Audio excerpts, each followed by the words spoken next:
I'm going to share 7 steps on how you can develop confidence on the platform as a speaker. The first step that you want to keep in mind is that you need to set a clear and precise goal. Okay, so you need to ask yourself this simple question, and that is, what does more confidence and the ability to speak effectively really mean to me, right? Once you're able to identify that and you're able to be really very precise, okay, I want you to set a timeline, okay, because you need to know by when you want to achieve this goal. That kind of clarity is going to give you, the focus that you need, and it's going to give you direction. Okay, if you don't have a goal in front of you, you'll not be able to achieve anything. Okay, so the first step is to set a clear and a precise goal. All right, the second step, you should have passion for the topic. If you don't have any emotional connection with your topic that you are talking about on the platform, you can never appear confident or feel confident. Okay, so your confidence is really dependent on your passion for the topic, because your passion is going to give you the enthusiasm that you need, and your enthusiasm is going to give you the conviction, and it's ultimately the conviction of the speaker that convinces the audience. Okay, so your passion is really very important. Make sure that anytime you go on the platform, you speak on topics that you are truly passionate about, you are emotionally connected with. Because see, remember, your audience is going to have a few questions in their mind. They want to know, do you really mean what you're saying? Are you committed to this? Okay? Are you passionate about this? If these questions are not answered, they will never open their mind up to you. So your passion for the topic is the second point that you want to keep in mind. The third point you want to keep in mind is that no one on the surface of this planet is a born public speaker. Okay? Everyone, all the great speakers were bad speakers at some point. All right? So you need to understand that the more you do it, the better you will get at it. All right? So you have to start doing it from today. So just like when you wanted to learn swimming, what did you do? Did you read a book on it? Did you watch a video on it? Or did you actually enter the water? You enter the water, right? So that's the same thing you have to do when it comes to becoming a good speaker. You have to start talking as much as you can in front of an audience. Okay? Remember something, there's something called as neuroplasticity, which simply means that the structure of our brain, the physical structure of our brain, constantly changes throughout our life. It never remains the same. Okay? So every time that you learn a new skill, a new connection gets formed between nerve cells, which are called neurons, okay, in the brain. So if you learn, say for instance, if you learn how to play the piano, initially there is no connection, so you don't know how to play the piano. But when you join a class and the teacher teaches you systematically and you start practicing, over time there is a new connection that gets formed. And with constant repetition, this connection becomes stronger and stronger, helping you develop proficiency at that skill.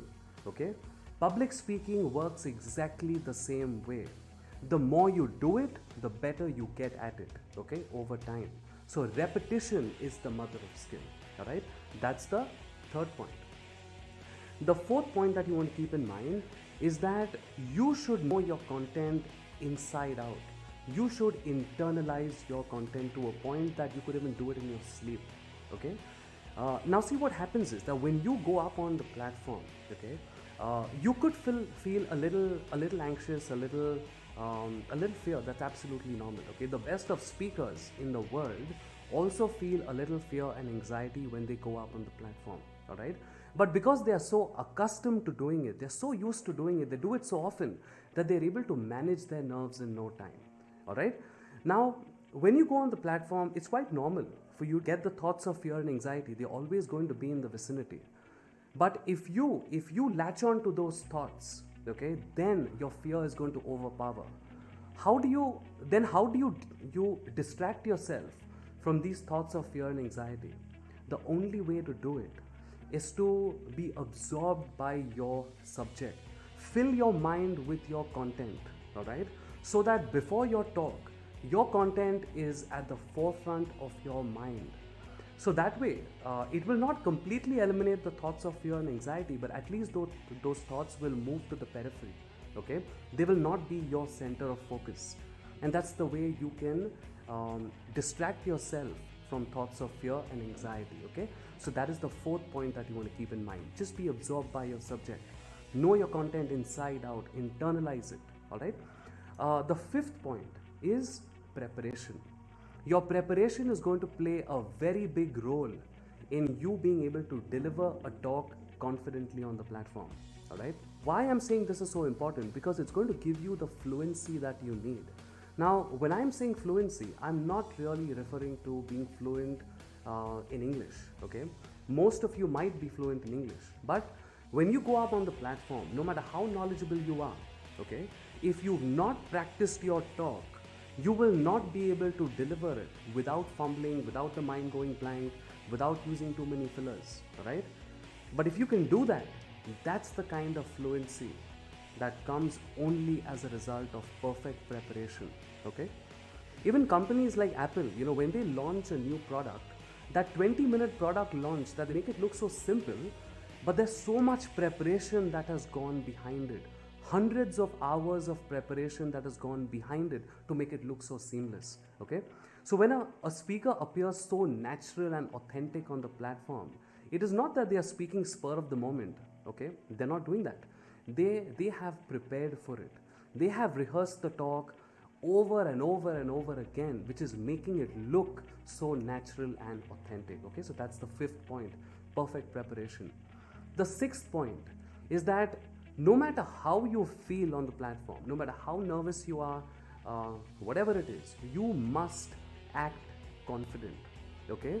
See, remember this, okay? If your emotions has the ability to impact your body, okay? So if you feel the classic symptoms of stage fright, like your sweaty palms and you start fumbling, or maybe you might shiver as well a little, at times your hands could be shivering while you hold the mic, right? This is happening because that emotion has manifested in the body. That fearful emotion has manifested in the body, right? So if your emotion can impact your physiology, it is all the other way around is also true. Your physiology can also impact your emotion. So if you take on a strong posture, okay, you appear confident, you walk and act like a leader, it will make you feel more confident, okay? This is scientifically proven, okay? There are studies that have proven this, that if you act confident, you will feel confident. So my suggestion to you is, no matter how you feel, no matter how much fear you feel inside, act confident, period, okay? That's the sixth point. And the last point, the seventh and the last point, and the most important and a very simple point, is breathe deeply, okay? See, remember, our brains are designed for survival, okay? That's a primal reaction. It's the fight and flight response, right? That's what it is designed for. The moment it's going to feel a little threat, it's going to go into that mode, the fight or flight response. So either you fight for your survival or you run for survival, okay? Now, how do you get yourself out of the fight or flight response, okay? The only way to do it is to flood your brain with oxygen. If you breathe deeply, you will naturally relax. There's a mass of nuclei, okay, in the brain that's called the amygdala. The amygdala is located somewhere in the center of the brain, and I think that there are multiple of these in the brain. It's the amygdala that is responsible for the fight or flight response, okay? But when you take deep breaths and you flood your brain with oxygen, you're able to calm the amygdala down, and that's what gets you out of the fight or flight response, and you can calm your nerves, okay? That is what the best of speakers do. That is how they're able to manage their nerves on the platform. It's not that they were born so confident that they don't feel any fear at all, okay? They may appear that way, but the truth is that they do feel the fear and anxiety, but they know how to manage their nerves on the platform, all right? So these are the 7 points, okay? Simple 7 points. If you follow these, you will be able to develop the kind of confidence that you desire on the platform, and you will be able to connect with your audience on a personal and emotional level and have the kind of impact that you intended to, okay? Thank you so much for watching. I hope you liked this video. Don't forget to hit the like button. Also share your comments, share your thoughts. If you have any questions, ask your questions and I'll respond to those. All right. Thank you so much for watching, and I'll see you soon.